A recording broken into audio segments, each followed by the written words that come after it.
Hello and welcome to the Commander's Quarters, your Magic the Gathering source that helps you command your budget. This show and episodes like this one are possible thanks to viewers like you. If you're looking for an easy way to help support this show, make sure that you like, share, and subscribe. Also, hit that bell notification icon so you don't miss any new episodes. You can also go check out our playmats and other merchandise at thecommandersquarters.com. We also have a ton of brand new t-shirt designs in stock, so make sure you check out those as well. Another easy way to support this show is with our TCG Player affiliate links. So whether you're buying a deck or individual cards, you can use this general link right here or one in the description. And the final way that you can support this show is by supporting us directly by becoming a patron. There are many benefits to being a patron, and I truly couldn't do this without all of their support. Hey everyone, Mitch coming in from the Commander's Quarters studio. Welcome to the show.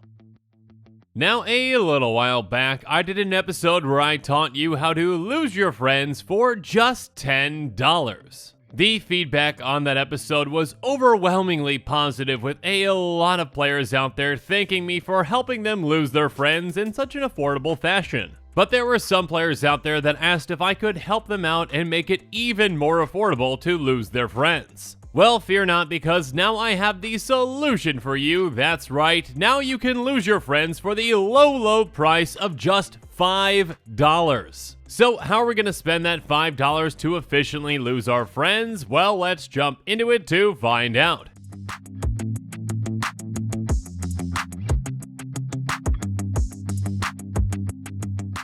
So I looked far and wide for the perfect budget commander that could help us lose our friends for just $5, and once I found Nevinyrral, well, I knew it was meant to be. Nevinyrral Urborg Tyrant is a 3/6 zombie wizard that costs 3 white, blue, black. It has Hexproof from artifacts, creatures, and enchantments, and when it enters the battlefield, you create a tap 2/2 black zombie creature token for each creature that died this turn. But that's not what's gonna lose our friends for us. The part that's gonna help us lose our friends is the last part, which says, when Nevinyrral dies, you may pay 1. When you do, destroy all artifacts, creatures, and enchantments. So essentially, Nevinyrral is kind of like a Nevinyrral's Disc, but on, well, a Nevinyrral. And who doesn't want a Nevinyrral's Disc Nevinyrral to blow up the board again and again and again?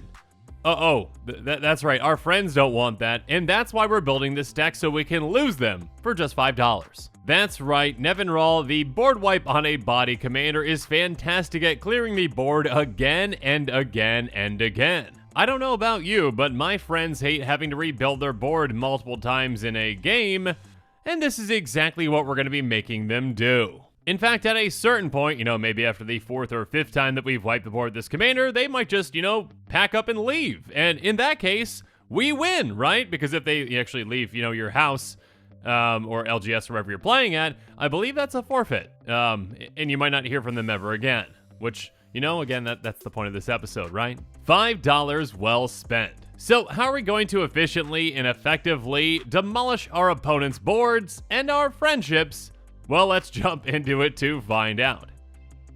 First up, we're going to want to get some value out of our things since, well, we're going to be demolishing the board again and again and again, so death triggers are huge for a deck like this with things like Doomed Traveler, Garrison Cat, and Nested Shambler. Each of these are just 1/1s for 1 mana, but when they die, they're going to give us a token to replace them. Doomed Traveler is going to give us a 1/1 white spirit creature token with flying, Garrison Cat's going to give us a 1/1 white human soldier creature token, and Nested Shambler is going to give us a 1/1 green squirrel. Okay, well, technically it gives it based off its power, so if we could bump it, sure, it's slightly bigger, but you know what I mean. Anyways, we are nowhere near done making tokens just yet with our creatures with Beskir Shieldmate, Doom Dissenter, and Deathbloom Thallid. Beskir Shieldmate is a 2/1 that gives a 1/1 human warrior, Doom Dissenter is a 1/1 that gives a 2/2 black zombie, and Deathbloom Thallid is a 3/2 that gives a 1/1 sapperling. So while our opponents are going to have to work to rebuild their boards, we're going to have our board essentially rebuilt when we just demolish our own creatures, and then those creatures give us more creatures, so we can just start swinging at our opponents, and they're going to love that. Because we're still going with our token makers with Hobbling Zombie, Desperate Sentry, and Rock Egg. Hobbling Zombie is a 2/2 with Death Touch, and when it dies, you get a 2/2 black zombie creature token with Decayed. And then Desperate Sentry is a 1/2, and when it dies, we get a 3/2 Colorless Eldrazi horror creature token onto the battlefield. And then Rock Egg might just be a 0/3 with Defender, but when we crack that egg, we get a 3/3 token with Flying. And the hits just keep coming because we also have Herald of the Dreadhorde, Mausoleum Guard, and Eyeblight colors. Herald of the Dreadhorde has a 3/2, and when it dies we amass 2, which basically means that we make a zombie army with 2 counters on it. And then Mausoleum Guard is a 2/2, and when it dies we get 2 1/1 spirits with flying. Eyeblight color is going to give us even more creature tokens. It's a 3/3, and when it dies we get 3 1/1 green elf warrior creature tokens, and then we mill 3 cards, which doesn't really matter. But what does matter are cards like Sightless Ghoul and Treasure Keeper. Sightless Ghoul is a 2/2 that can't block, but it does have Undying, so it's going to come back when it dies with a counter on it. And then Treasure Keeper is a 3/3, and when it dies, we reveal cards in the top of our library to reveal a non-land card with converted mana cost 3 or less. We can cast that card without paying its mana cost and put all reveal cards not cast this way on the bottom of our library in a random order. So when Treasure Keeper dies, it might just give us something for free that's even better than it. And finally, we actually have some creatures that can really stick around with Cathar's Companion and Dreadworm. Cathar's Companion is a 3/1 dog that says whenever you cast a non-creature spell, Cathar's Companion gains indestructible until end of turn. And then Dreadworm is a 5/4 with landfall. Whenever a land enters the battlefield under your control, Dreadworm gains indestructible until end of turn. So if we can make each of these indestructible when we destroy the board with our commander, well, they're going to stick around, and then they're going to be free to just swing through on our opponents who aren't going to have any blockers because we just destroyed the board. But we also have some other creatures out there that actually want to get destroyed. For example, Novice Occultist is a 1/2 human wizard that has, when it dies, you draw a card and you lose 1 life. 1 life for 1 card is absolutely no big deal. We'll make that trade pretty much any day in Commander. And yeah, we actually are going to want this creature to die to draw that card. Speaking of which, there's Filigree Familiar, a 2/2 fox that has when it enters the battlefield you gain 2 life, so that's nice, but what's even nicer is when it dies we draw a card. Next up there's Wartie Witch, a 3/2 Goblin Shaman that has whenever it or another creature you control dies, scry 1. While scrying isn't card advantage, it is card selection, and we can scry a ton with this in play. Next up we also have some artifacts that can help us draw with Prophetic Prism and Azorius Locket. Prophetic Prism has when it enters the battlefield, draw a card, and it can also help us filter our mana by paying 1 into it and tapping it for 1 mana of any color. And then Azorius Locket can help us ramp by tapping for either white or blue, and then we can pay 4 Azorius into it and tap and sacrifice it to draw 2 cards. Moving on really quick, I do want to highlight that we are running 4 draw spells that are in blue with Divination, Hieroglyphic Illumination, Chemist's Insight, and Thirst for Knowledge. Now for the most part with a deck that is this budget friendly, I really tried to limit the number of blue cards in it because I tried my best to focus on 2 colors to make our mana fixing a bit easier. That being said, I will be going through some mana fixing cards here in a bit, and we actually put some money into lands as well, but again, we'll talk about that here in just a bit. For now, let's talk about some other, well, let's say more efficient ways of drawing cards with this deck. So now let's move on and talk about Village Rites, Altar's Reap, and Blood Divination. Village Rites is a fantastic card in this deck. In fact, it might be the most expensive card outside of our commander. I spent up just a little bit for it, okay? Anyways, it says additional cost to cast this spell, sacrifice a creature, draw 2 cards. And then Altar's Reap actually does the exact same thing, but it's going to cost us 1 more mana. And then Blood Divination does the exact same thing, but we draw 3 cards and it costs 2 more than that. Regardless, each of these are incredibly effective in this deck because you know what?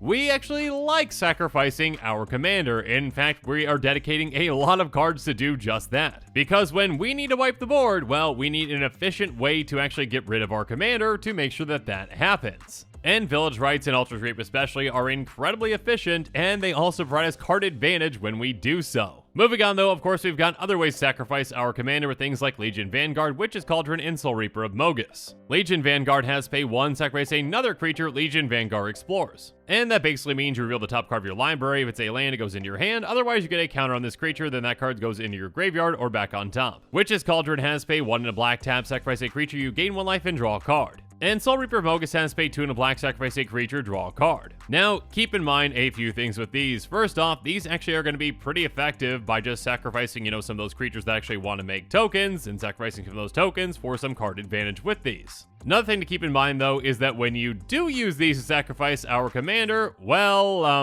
they're going to go away because, again, our commander is going to destroy them. But that's okay, and it's going to be well worth it, again, because we want to wipe the board plenty with this deck. Speaking of which, that is going to bring us to our Golden Pig of this deck, which is, of course, the number 1 card out of our 99. And the Golden Pig of this deck is Lampad of Death's Vigil. It's a 1/3 enchantment creature nymph that costs 1 in a black, and it says pay 1, sacrifice a creature, each opponent loses 1 life, and you gain 1 life. This creature is an incredibly impactful sacrifice outlet outlet in a deck like this. First up, obviously it's a very cheap and effective way to actually sacrifice our commander when we need to, blow up the board. And while we're doing that, we can also sacrifice other creatures that are going to be going away anyways to drain our opponents for a ton. That being said, this is also an incredibly impactful sacrifice outlet, when we don't need to sacrifice our commander, when we just want to start draining our opponents for a ton by sacrificing our creatures that make tokens, and sacrificing those tokens, and even sacrificing those tokens that our commander might be making too. So this can really help us finish off our opponents in a lot of situations, on top of just being a fantastic way to also sacrifice our commander when we need to. So for all those reasons, Lampad of Death's Vigil is the golden pig of this deck. But of course, we're nowhere near done with talking about sacrificing our commander, so let's move on and talk about Vermin Gorger, Defiant Salvager, and Slum Reaper. Vermin Gorger is a 2/2 that has tap sacrifice another creature, each opponent loses 2 life and you gain 2 life. So this is another outlet that's kind of like Lampad of Death's Vigil, but it is limited to just tapping it once a turn.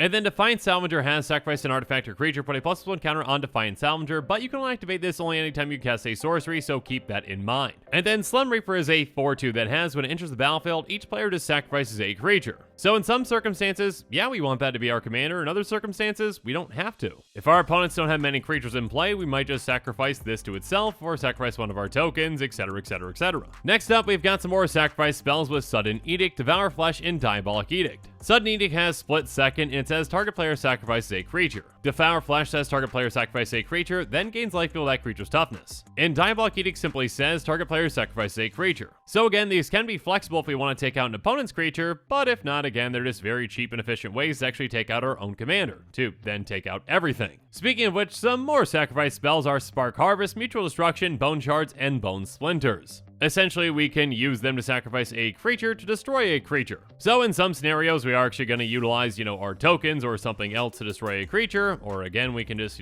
basically say, hey, we're sacrificing Nevinyrral, and everything goes bye-bye. And finally, we've got Corpse Cobble, Final Payment, and Wing Shards. Corpse Cobble says additional cost to cast this spell, sacrifice any number of creatures, and we're going to make an XX blue and black zombie creature token with menace for X the total power of these sacrificed creatures, and on top of that, we can actually flash this back. Next up, there's Final Payment, which says additional cost to cast this spell, pay 5 life or sacrifice a creature and enchantment, and it says destroy target creature. And finally, there's Wing Shards, which says target player sacrifice an attacking creature, and it has Storm. So we can use this to either protect ourselves if an opponent's swinging out at us, or, we can just be like, hey, oh no, I've attacked with Nevinyrral and then accidentally cast Wing Shards on myself. But now let's move on to another sneaky kind of play that we can have with this deck. And that, of course, would involve some cards like Undying Malice, Supernatural Stamina, and Demonic Gifts. Undying Malice says, until end of turn, target creature gains. When this creature dies, return to the battlefield, tap turn owner's control, they +1 counter on it. Supernatural Stamina is somewhat similar, but it's going to get +2/+0, and Demonic Gifts does that exact same thing. Basically, the main thing is this. Each of these are really cheap ways to say, hey, Nevinyrral, when you die, you are coming right back. Now, this is incredibly impactful for 2 reasons. Number 1, obviously, if we keep losing Nevinyrral, we have to keep paying for Nevinyrral to come back out, and that's going to get quite expensive. And not that we don't have ways to, get more lands. We'll talk about that here in a bit. But yeah, just getting Nevinyrral right back after he wipes the board is huge. Especially since, again, he has, when he enters the battlefield, create a tapped 2/2 black zombie creature token for each creature that died this turn. So Nevinyrral dies, Nevinyrral wipes board, Nevinyrral comes back, Nevinyrral sees that a lot of creatures died, and Nevinyrral gives us a ton of zombies. Sounds like fun to me, and a fantastic way, again, to lose our friends, which again is the point. So we've got 2 more cards that can help us out in a similar way with Unholy Indenture and Unhallowed Pact. Each of these basically do the exact same thing. When the enchanted creature dies, we return that card to the battlefield under our control, though Unholy Indenture also gives a counter on it, which is nice. Regardless, the point is we get Nevinyrral back. But now let's move on and talk about getting Nevinyrral back when we don't have these cards.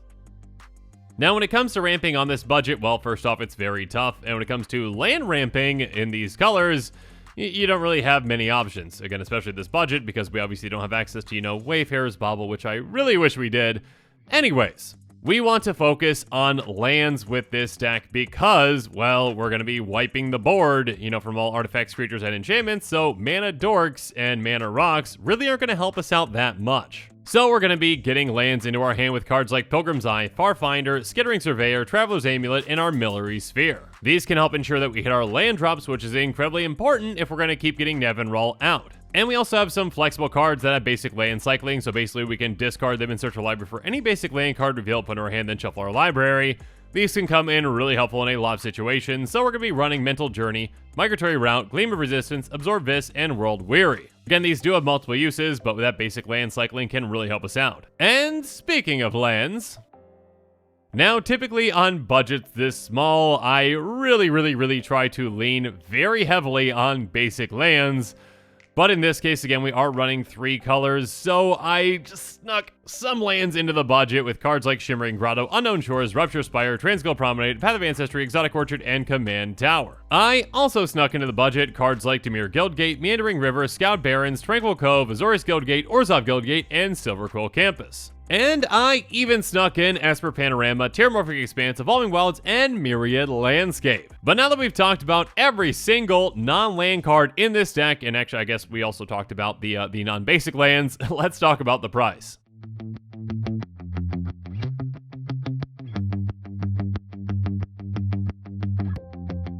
Like I said earlier, the entire point of this episode was to help you lose your friends for $5. And you know what? There's some extra savings there because the estimated cost of this deck is just $4.97. So go spend that 3 cents elsewhere, I guess. Now, do keep in mind that this estimated cost does not include the cost of basic lands, but if you already have those, congratulations! And actually, if you do want some potential extra savings, make sure you buy this deck on TCG Player because you might be able to save even more with heavily played and damaged cards because, of course, those cards need a home too. Though, do keep in mind that the estimated cost does not include the cost of shipping, which might vary depending upon where you live. Regardless, at the end of the day, this is an extremely budget-friendly way to help you lose your friends, so again, you're welcome. And with that, the show has come to a close, so it's my turn to hear from you, so make sure you comment below and let me know what your thoughts on this episode are, and as always, thanks again and have a good one.